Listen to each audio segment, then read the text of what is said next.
You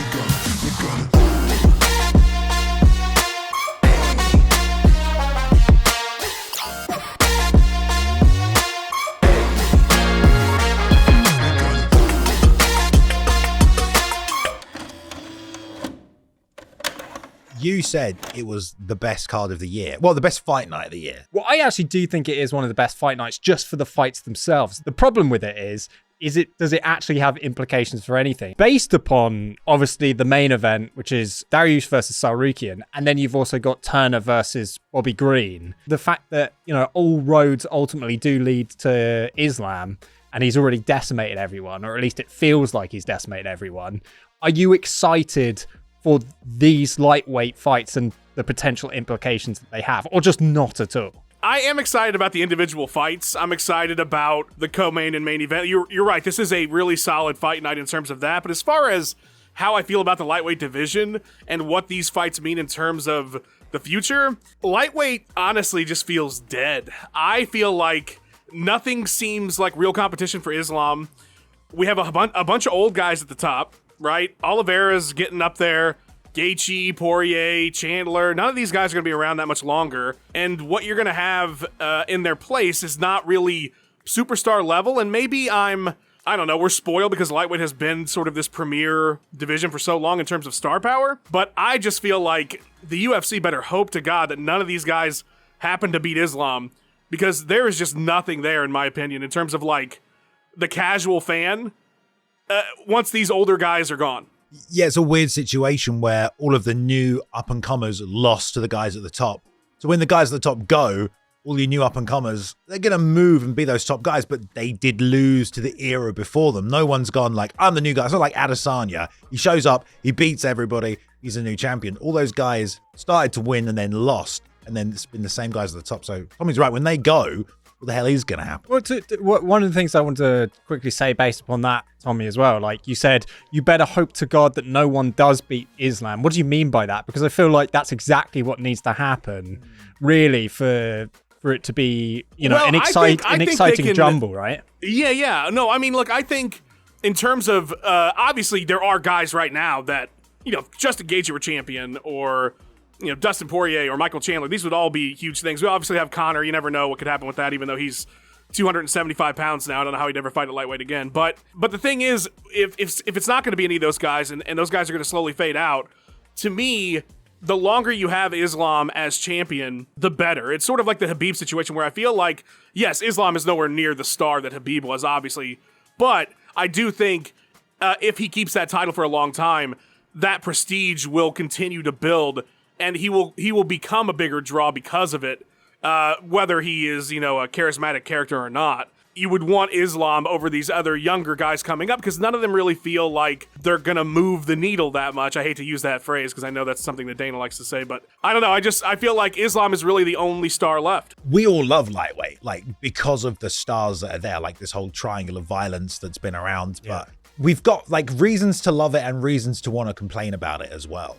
It's almost like the guys that we love have been so fun and so entertaining that they've beaten everybody else. And Tommy is right. They are going to leave eventually. And then we don't have any new prospects to really look to. If you compare it to even just welterweight, where there are a ton of guys coming through, hungry to make their way towards that title. And it feels like once the older generation of that division have cycled off, there's going to be a bunch of guys there ready to step in. At lightweight, even guys guys who have broken into the top 15 recently, like Matt Frivola, they've lost. But at the same time, because everyone's kind of even in their position and everyone has taken a loss, it's really important to get a win and to be able to move forward, because you don't need that many wins to put yourself in contention because everyone is just losing all the time. Arguably, it has been the most exciting division with Conor McGregor and Khabib Nurmagomedov and those guys. But what's the problem with that division taking a back seat now if it's not as exciting as it used to be? What is it about that division that we're craving so much to be this sort of thing that it used to be? I don't think the division's any less exciting. Everyone's favorite fighters are still at lightweight. It's just when you look to new contenders coming through who are on win streaks, who haven't been beaten yet, who can summon hype the way that Hamzat Chimaev can and Shavkat Rakhmonov can. There aren't any of those guys. the quality of fights is still going to be incredibly high. And ultimately, that's all that really matters, right? But I think you're right. I think we've just been spoiled by the prestige of the division in terms of star power and what it's meant, that the idea of it sort of going to this place where, there's a lot of fighters that aren't just, stars or moving the needle. It feels like it's lessening the division, but it's really not in terms of actual fighting and competition. That's very true. I just think it's that sort of balance between the sport of fighting and the entertainment of fighting. I mean, it would just be nice to have one clear prospect who you can be like, oh, this guy, he could be the next champion. And that only person right now, I think, is Arman Tsarukyan. And he has already fought the champion. And he lost to him, arguably gave him his toughest fight at lightweight outside of Volkanovski, right? It was a very close fight with Tsarukyan. Same thing with the fight he lost against Gamrot. Super close fight. So if there's anyone you're going to look at and say, oh yeah, potential future champion once this other side of the division has moved on, it's probably going to be Arman. But if he can't beat Dariush, a guy who lost recently to Oliveira, like in a situation where it's like, crap, like we love Charles Oliveira, but Dariush was like, cool, another contender, and now he's lost. It's like, well, if he loses to that guy, it's just this cycle of like everybody's losing to everybody. Fiziev, like we can't get a contender past the top 5 because the top 5 are so good. Do you think that's why they try and shove someone like Paddy Pimblett in with Tony Ferguson to try and get someone up that ladder as quickly as possible? I mean, as much as people have doubts about Paddy's ability, at least he is a name in the division who hasn't lost yet and is working his way towards the top. Like, give me another name. The other person we haven't mentioned, who is on the biggest win streak in the top 15, is Benoit Saint-Denis. But obviously in MMA, guys lose all the time. Yeah. Do you feel like Khabib's no-loss record has actually been bad for MMA because people can't get over that hump of you're not good if you've lost? It's I mean, there are times where I feel like a fighter can be affected by losses in that way if there is a perception that they were supposed to win. If there is a perception that they were supposed to keep winning and they didn't, then people will say, oh, look, they couldn't do it. These other guys did do it, and they're clearly not who we thought they were. But I also think we've seen a lot of times where guys lose fights and then they come back and have one good win and nobody seems to remember or care that they had those losses. Yeah. So I think it really does depend. But I will say, having that win streak does seem to always capture people's imaginations regardless of whether losses affect other fighters. So if you do end up on a long streak, people will always be gravitating towards that, even though it may not necessarily negatively affect those who lose. Like Sean Strickland's a great example of that. Yeah. Loses to Pereira, loses to Jared Cannonier, and then all of a sudden, within the next year, he's won the belt and he's the world champion. But it's just the idea of backing someone. And I also think at lightweight, you do have a history of guys who went on crazy win streaks, like Poirier's win streak, Ferguson's win streak, Khabib's win streak, Islam's win streak. There's so many guys in there who established themselves as unbeatable, and fans were like, this guy can't be beaten, and he's exciting. Hell yeah, we're going to see him fight for the title. But it is just a weird place for the division to be, and for those top guys to keep shutting out everybody and cancelling out those win streaks. That's the job of the champion. Yeah. You win, you get a shot, the champion beats you. Because even like Tsarukyan, though, I know you're like, oh, it's important that he wins. But if Dariush wins in a really great way, he's only lost against Charles the last fight, and then he can come back and has this terrific win.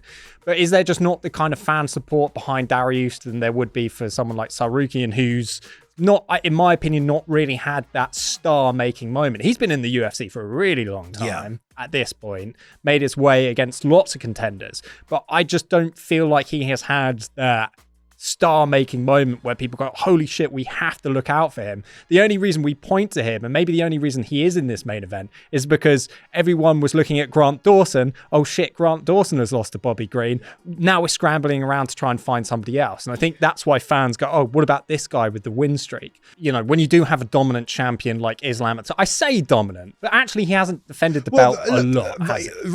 Another reason they may have made the Volkanovski... It's the perception that he's dominant. Yeah. Another reason they may have made the Volkanovski fight is because, you know, what contenders did they have that hadn't already lost, you know, to other guys? So it's like you make a champ fights because there's no Hamzat Chimaev demanding the belt or Shavkat Rakhmonov, who's an undefeated prospect. That's the thing. It all comes back down to, would this be big for Dariush if he got a big knockout this weekend or something?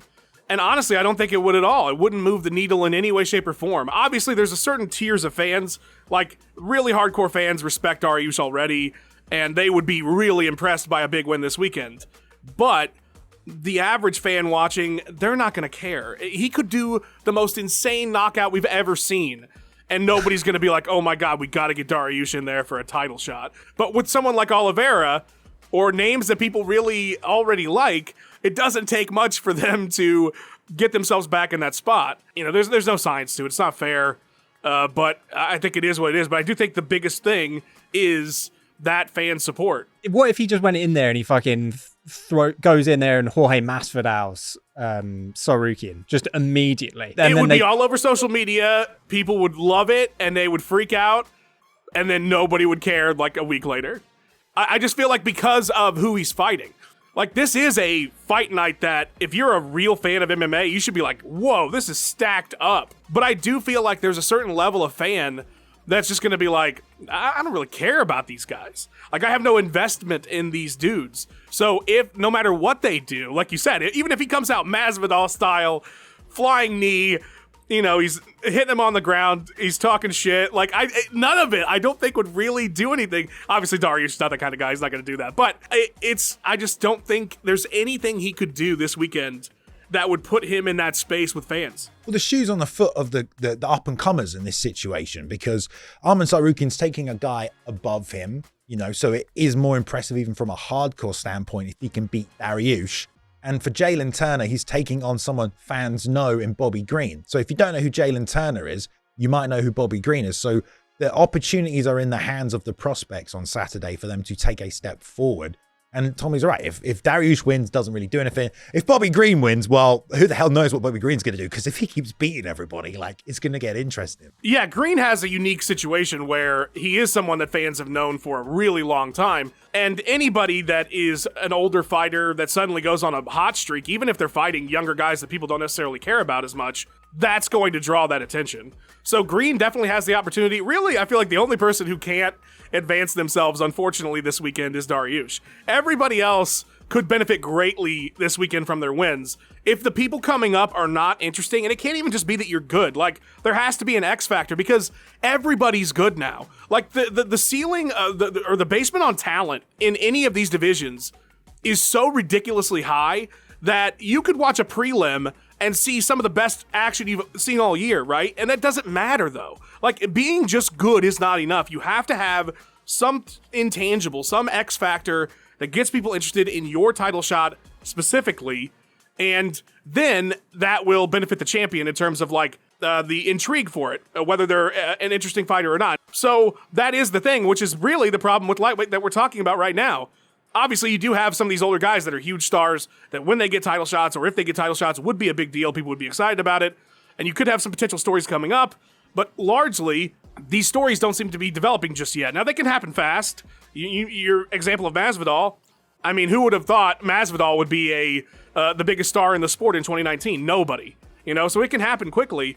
But you need contenders that are interesting in some way, shape, or form to make the champion. Yeah, Masvidal only got to where he was because of the guys he was fighting, because of the undefeated shit-talking Ben Askren, because of one of the most fan-supported fighters in Nate Diaz. Yeah, it wasn't just Masvidal. To be fair, Masvidal stole everything that Ben Askren had built for himself. Yeah, that's what you got to do. And if you can't beat Gaethje and do that, and the guy retires, then there's even less chance that we're going to be excited to see you fight for the belt. Guys, if you enjoyed this content and you want a lot more of it, you get the uncut version if you're a channel member. Hit the little join button and become a channel member. We would love to have you.